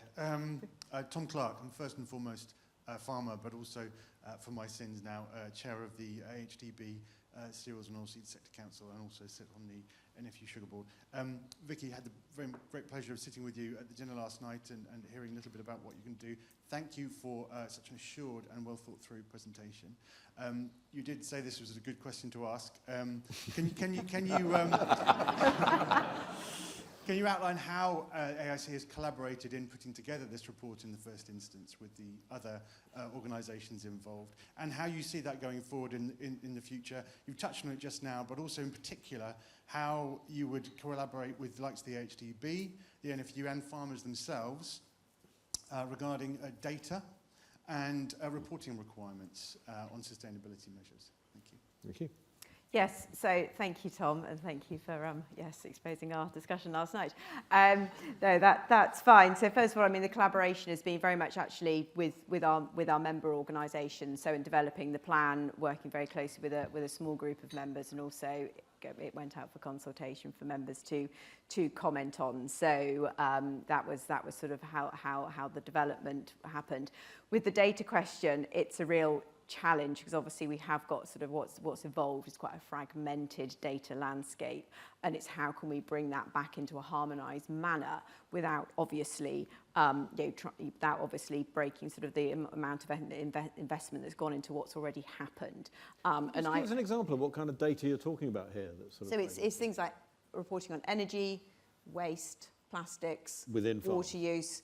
This is particularly within our member businesses, but obviously farmers, as we know, are being brought into scope, as it were, through some of the reporting requirements and some of the commitments that are being made. So it's whether or not I've got this vision of this sort of massive platform with APIs, which is sort of linked to lots of other systems to try and could that work in bringing this together. But it's also actually how data flows through the system as well with the products, because ultimately the data is evidencing an action on the ground. So it's how does then that data will move with that product onto the processor, who obviously will do something to it and so on and so forth. So it's got to be a consideration as well. Thank you very much. A question for George. Mr. Burgess, I think we've established it's doctor actually. Dr. Burgess, where does the Scottish Government currently stand on precision breeding in agriculture? Do you foresee alignment on this with the UK? i.e., why are you so hostile to GE and GM, and will it change? Right, okay. I answer to many things, and Mr. and Doctor are probably among the platter of them. The Scottish Government does not support genetic modification. The Scottish Government is not hostile to precision breeding and gene editing. Now, we want to make sure we protect our environment. We also want to make sure that we protect our trading arrangements. And we see this as an area where if we get divergence, it is not a good thing. What is not a good thing? Having divergence, particularly between us and the European Union, our largest trading partner. You'd rather have divergence with the UK than the European Union? Let's take the politician's line and allow me to finish. So we're watching very closely developments, both in this part of the UK and in Europe on this, and considering our position closely on what we should be doing in Scotland. We of course have some of the star academic institutions, the likes of James Hutton and the more done in Scotland, so we have a strength of scientific You certainly evidence. do, and they're chafing at the bit. They really don't like this constraint. They are indeed, and it's another area where AIC has made its views known, as Robert mentioned earlier. So yeah, this is being considered. We do recognise there is a difference between GM and precision breeding. So, sorry, just to be clear, are we so if precision breeding was wanting to be deployed on a field scale in Scotland, is that okay? Well, that's not possible at the moment in any part of the UK, but it's a matter. There's a bill going through at the moment. Well, the bill has gone through south of the border. Yeah. You heard from Minister Zeichner earlier that UK government is planning to move ahead for England. We're watching the position in Europe particularly closely. Obviously, things develop to a certain stage. earlier this year. We'll wait to see how that gets picked up by the new Sorry, I administration. do want to come to say, just briefly, Robert, is this sort of interest in GE and GM, is it a sideshow that attracts, you know, a lot of attention, or is it actually important for the agricultural industry? So when you talk about investment, encouraging inward investments, you go back to the big picture, there's enormous opportunity. The research centres that you just mentioned, George, there, and you, Tom, they're phenomenal brain powers up there, creating new ideas, new opportunities, innovation through their R&D. If we don't get the legislation right in this country, there is an enormous risk that that ingenuity, that innovation will be lost to overseas markets, and the ability for the UK to capitalise on that, make use of it, and actually UK agriculture to benefit from it, could be lost. And we have an opportunity to be at the front of the curve here, and we mustn't, in my view, squander that opportunity the UK has. Okay, thank you very much. There's a question there. Yep, try it nice and close. I think it's probably working already. Yes, is A bit closer to your mouth. Closer, okay. Thank you. Sarah Nightingale from GAFTA. And the question was about precision breeding, but perhaps just to ask you to expand a little bit more. Obviously, GAFTA, AIC are concerned about the internal market, and Minister Zeichner did mention that he would be working with the Scottish Government, so perhaps you could just expand on that. And also, I'd also be interested in what exactly it is that the Scottish Government has a problem with. We understand it's mostly the Scotch whisky that is particularly concerned, but if you would be able to expand a little bit on what exactly the problem is in Scotland, would be great. Thank you. Okay. Actually, I've not heard a particular concern from Scotch whisky, but I can imagine that could be the case. Maybe it allows me to make a point that I wanted to make earlier, actually, about the relationship within the UK between the administration. There has been a history of good collaboration between DEFRA, ourselves, Wales and Northern Ireland, particularly under Ministers Michael Gove and George Eustace. We've had a little bit of a dip, but actually we now have a reset in the relationships between the administrations, quite a good chemistry between the ministers. Again, there'll be times when they disagree, but that is now actually allowing us to work much more effectively between the administrations on issues like data and information sharing and implications of Internal Market Act for a range of policy areas. So that is all under consideration in Scotland. I think, and maybe this is me speaking personally rather than government spokesperson, the position in Scotland has been damaged by what happened a long time ago on genetic modification, and there is still a nervousness around that. There is positive support for precision breeding from AIC, National Farmers Union, our academic institutions. There are other organisations that are still cautious of this, and I think there's been some recent work by Food Standards Scotland trying to look at consumer perceptions, and I think the main finding from that is basically consumers don't understand it and are concerned about the potential for a lack of labelling. They want to know what they are getting on their plate. So that would be a concern for us. George, one of the great things though is the COVID vaccination we had was a great example of precision breeding in action. And most people took that up willingly and enthusiastically. We shouldn't lose sight. There is a smart way to operate. And that must be part of the comms, I think. Okay, I think we'll take it as a comment. Just before we wrap up, Vicky, I was interested to know, when we talk about the sort of change, broad change that's required in farming to be more sustainable in environmental terms, a lot of people sort of say, where's the money going to come from? A little bit from government policy. But does this talk about how the food supply chain might, in effect, pay more for climate and nature-friendly farmed foods?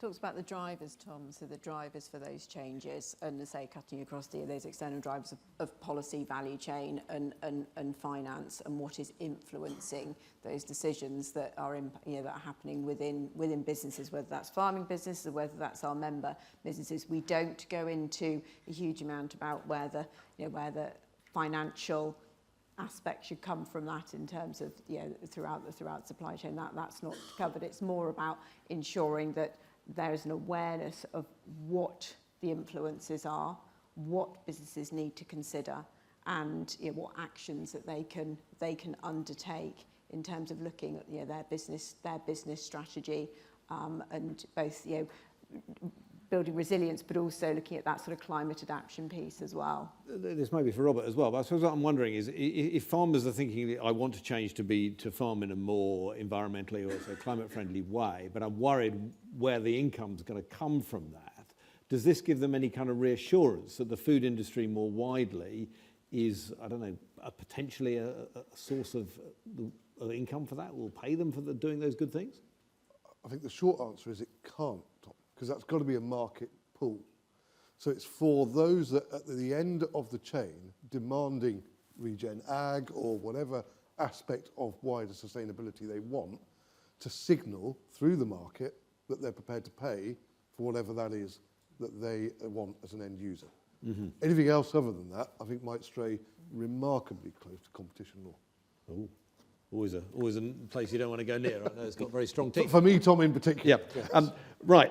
Now, just before we go to our break, we have a Slido poll to talk about. So the question for this Slido poll is, does the industry believe that the political outlook for agriculture over the next 18 months is positive? Once again, strongly, mildly disagree, agree, whatever.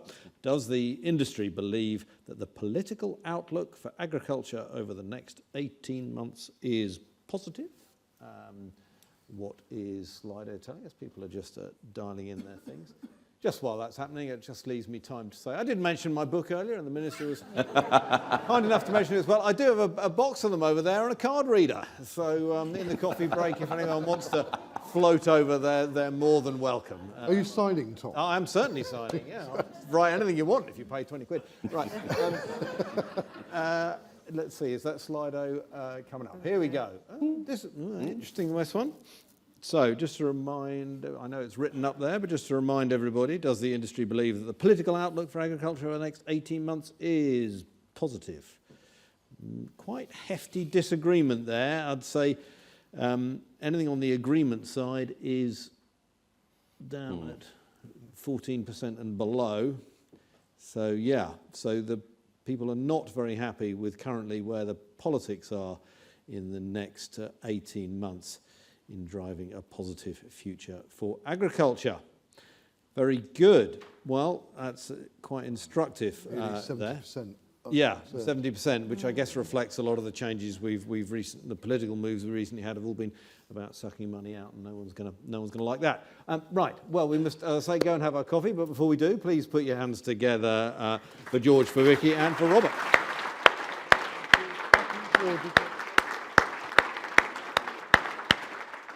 And I think we're due back here around 12. Thank you very much indeed.